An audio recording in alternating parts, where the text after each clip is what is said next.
Hello guys, welcome back to SSY ব্লগে। তোমরা সবাই কেমন আছো? আশা করি আলহামদুলিল্লাহ অনেক অনেক ভালো আছো। তোমাদের দোয়ায় আল্লাহর রহমতে আমি অনেক ভালো আছি। ভালো আর কতটুকু আছি আমার ভয়েসটা শুনেই তোমরা বুঝতে পারতেছো। আমার প্রচন্ড ঠান্ডা। গ্রামে কিন্তু অনেক শীত, অনেক ঠান্ডা, অনেক ঠান্ডা লাগে গ্রামে। প্রচন্ড শীত, শীতে এতটা ঠান্ডা লাগছে। তোমরা তো জানো যে আমার শ্বাসকষ্টের প্রবলেম আছে, প্রচন্ড শ্বাসকষ্ট বাড়ছে। কালকে সারা রাত্র আমি দুইবার উইঠা উইঠা বসেছিলাম, ঘুমাইতে পারি নাই। রাত হইলে ঘুমাইতে পারি না, নিঃশ্বাস ফেলাইতে পারি না। আমার ভীষণ কষ্ট হয়, মনে হয় যে দম আটকায় আসে। মনে হয় কি জানো গাইস, মাঝে মাঝে যে এই দম আটকে জানি কখন আমি মরে যাই। আমি মরে যাওয়ার আগে মনে হয় আমি সন্তানের সুখগুলা পাবো না। সন্তান সন্তানের একটু কোলে নিয়ে আদর করতে পারতাম না, আর সন্তানের মুখ থেকে মা ডাকও শুনতে পারতাম না। খুব কষ্ট হয় যখন আমার দমটা আটকায় আসে। তখন মনে হয় যে আমি এখনই মরে যাব। তখন শুধু একটা কথাই মনে হয় যে পৃথিবীতে আমি সব সুখই পাইলাম, আমি আমার সন্তানের সুখই পাইলাম না। যদি গাইস আমি মরে যাই, তাহলে আমার এই দুঃখ, আমার দুঃখ মনের মধ্যে রেখে আমার মরতে হইব। এতটা ঠান্ডা লাগছে বলার বাহিরে। আবার নাকি দিয়ে রক্ত আসে সহ এতটা ঠান্ডা লাগছে। রাত্রে হইলে ঘুমাইতে পারি না, দিন হইলে যতটুকুই পারি, বৃদ্ধ শাশুড়ি আছি, আমি আছি, কাজ টাজ তো কিছু করা লাগে, রান্না টান্না তো কিছু করা লাগে, খাওয়ানো তো লাগে।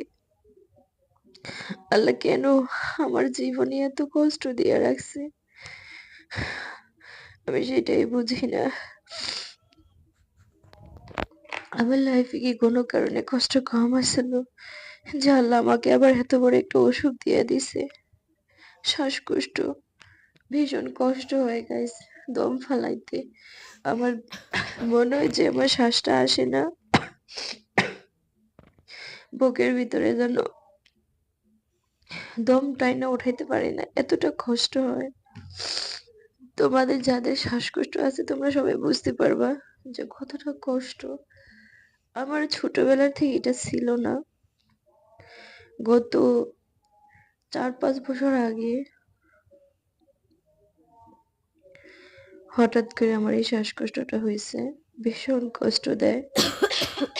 যখন আমার এই শ্বাসকষ্টটা হয়েছিল তখন আমি ভাবছিলাম যে আমি মরেই যাবো। তখনও আমার হাজবেন্ড সৌদি আরবে ছিল, আমি গ্রামে ছিলাম। তখনও মনে হয়েছে যেন আমি মরে যাবো, আমি আমার হাজবেন্ডকে আর দেখতে পারবো না। সবাইকেই দেখবো, আমার হাজবেন্ডকে আর দেখতে পারবো না। তা আল্লাহ আমাকে বাঁচায় রাখছে এতদিন। আমি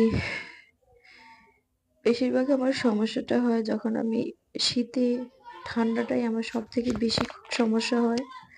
যখন আমার ঠান্ডাটা বাড়ে তখনই আমার এই সমস্যাটা বেশি হয়।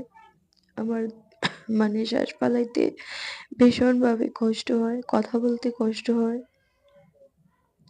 তা আমি বসে আছি, বসে বসে মানে তোমাদের সাথে ভিডিওটা করলাম। তোমরা সবাই আমার জন্য দোয়া করো। আমার হাজবেন্ড আসবে কিছুদিন পরে, আমি যেন তারে দেখতে পারি, সে যেন আমারে দেখতে পারে। আর পৃথিবীতে আমার সব থেকে বড় একটা শোক আর সব থেকে বড় একটা আশা হলো আমার একটা সন্তান। আল্লাহ যেন আমার এই আশাটা পূরণ না করে আমার এই পৃথিবী থেকে না নেয়, এটাই আমার আল্লাহর কাছে চাওয়া। আমি অনেক দুঃখের সাথে, অনেক কষ্টের সাথে বলতেছি কথাটা। আল্লাহ যেন পৃথিবীতে আমাকে একটা সন্তানের সুখ দিয়ে তারপরে মাটির নিচে নেয়। আমি আল্লাহর কাছে আর কিচ্ছু চাই না, কোটি কোটি টাকা পয়সা, বাড়ি গাড়ি আর কোনো কিছুই চাই না, শুধু এগুলাই চাই। এই জিনিসটাই চাই যে আল্লাহ আমাকে একটা সন্তান দাও, আমার কলিজার টুকরা একটা সন্তান দাও আমারে, যাকে আদর করে ভালোবেসে যার মুখ থেকে মা ডাক শুনে আমার মনটা ভরে যাইব। আমি একটু মরেও শান্তি পাবো। শ্বাসকষ্ট বার হতে ভীষণ কষ্ট হইতেছিল। বারবার শুধুই একটা কথাই মনে পড়তেছিল, আর কিছুই না।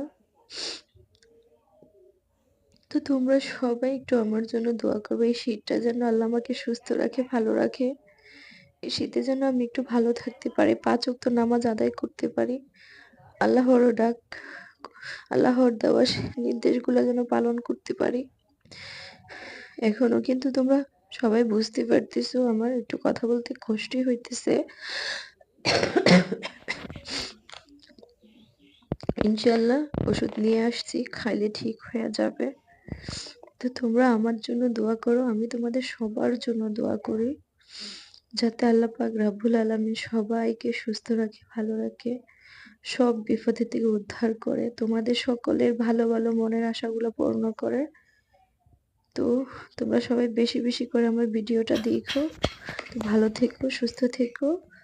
আল্লাহ